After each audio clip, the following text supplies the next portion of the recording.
আহা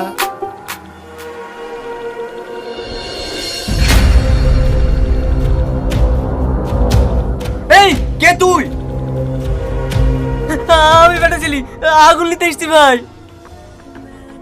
আগুন কি করবি? আমি ছুঁচবো। ও আগুন নিয়ে ছুঁচবা না? এই তুই এখানে কি করতে এসছিস? ও আগুন চেয়েছে তাই আগুন দিতে এসছি।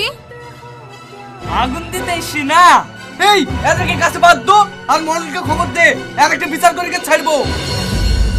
বিচার আবার কি হবে? মোরুল এসে আমাদের দুজনের বিয়ে পড়িয়ে দেবে, তুমি রাস্তায় রাস্তায় ভেল্লা ভেজে বেড়াবা।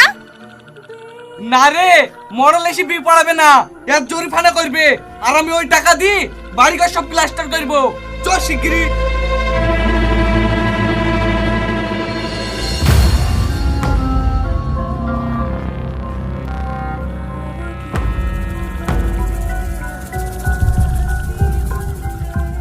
কি রে, রাত্রির একটু ঘুমাইতে দিবি নি নাকি? কি হয়েছে? মডেল সাহেব, এই শালা আমার বউর সাথে দেখা করতে এসেছিল। কি রে, এত রাতে এর বউর সঙ্গে দেখা করতে এসেছিলি কেন? আমি ওর বউর সঙ্গে দেখা করতে আসবো কেন? আমি আগুন নিতে এসেছিল। এই আগুন নিতে এসেছিলি তো আমার সাথে চাবি, তো আমার বউর সাথে গল্প করছিলি কেন? আমি থাকতে তুমি কোনো কথা বলবা না। এই মেয়ে, এ যেটা বলছে সেটা কি সত্যি? হ্যাঁ মোরুল সাহেব, ও ঠিকই বলেছে, ও আমার সাথে আগুনই চাইতে এসেছিল। ও তাহলে তুমি রাতে ক বান্ডিল করে বিড়ি খাও? আমি কেন বিড়ি খাবো? ও খায়। এই আমাকে পাগল পেয়েছো? তুমি বিড়ি খাও না তো তোমার সাথে আগুন চাইতে আসলো কেন? আমি এই গ্রামের মরল, সব সঠিক বিচার করব।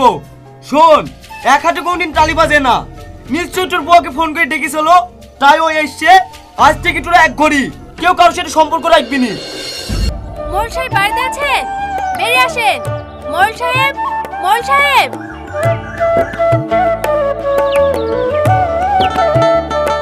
আমার শরীরটা খুব খারাপ, নিঃশ্বাস নিতে খুব কষ্ট হয়েছে। একটু শান্তিতে থাকতে দিবা না? কি হয়েছে বলো? মোরুল সাহেব, আমি আম গাছে চারা লাগিয়েছিনু, এর ছাগলে গিয়ে গাছের পাতাগুলো সব ছাপ করে খেয়ে লিছে। ও এইবার আমি বুঝতে পেরেছি আমার নিঃশ্বাসের প্রবলেম হয়েছে কেন। গাছের পাতায় যদি না থাকে তাহলে তো নিঃশ্বাসের প্রবলেম হবে। এই শুধু টোটাল নাকি আজ মানুষের নিঃশ্বাসের প্রবলেম হয়েছে? ছাগল পুষতে পারিস? ছাগল বেটি পুষতে পারিস নি? মডেল সাহেব, আমরা কি করব বলেন? ছাগল ছাড়ার সঙ্গে সঙ্গে বাগানে কি খেতে লেগেছে। বাগানটা যদি ঘিরা থাকতো তাহলে কি খেতে পারতো? এই বাড়ির পাশে আবাদ করিস, বেড়া দিয়ে ঘিরিস নি। ছাগল তো আপনার জিনিস, ও তো যাবে। তোর ডোজ না দোষ আছে। আজ থেকে তোর ডোজ না এক ঘড়ি কেউ কারোর সাথে কথা বলবি নি। যা বাড়ি যা।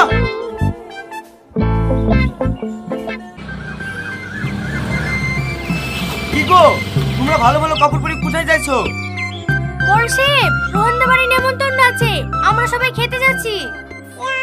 রোহন দে বাড়ি খেতে যাইছো? তোমরা জানো না সমাজ থেকে ওদিকে এক ঘড়ি করে দিছি?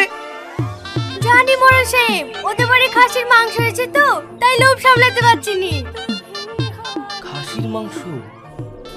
তোমার স্বামীরা কোথায় আছে? ওরা তো খেয়ে বাড়িতে গিয়ে শুয়ে আছে। খেতে কেমন দিয়েছে? হ্যাঁ ভালো দিচ্ছে, যে যেমন খেতে চাইছে তাকে তেমন দিচ্ছে। যে যেমন পাচ্ছে সে সেমন খাইছে, শুধু আমি খেতে পাচ্ছিনি। মোরুল সাহেব, তাহলে আমরা গেলাম। না না, ওরা এক ঘড়ি, তোমাদের যা হবে না। নিজের গুণগোষ্ঠী সব লুটিপুটি খাইছে, ওদের টাটকার ক্ষমতা নাই, আর আমাদের টাটকাতে এসছে। কি আমাদের বাড়ি সবাই গেছে? হ্যাঁ সবাই গেছে, চোখ ভরে কি দেখো গা। এই যা।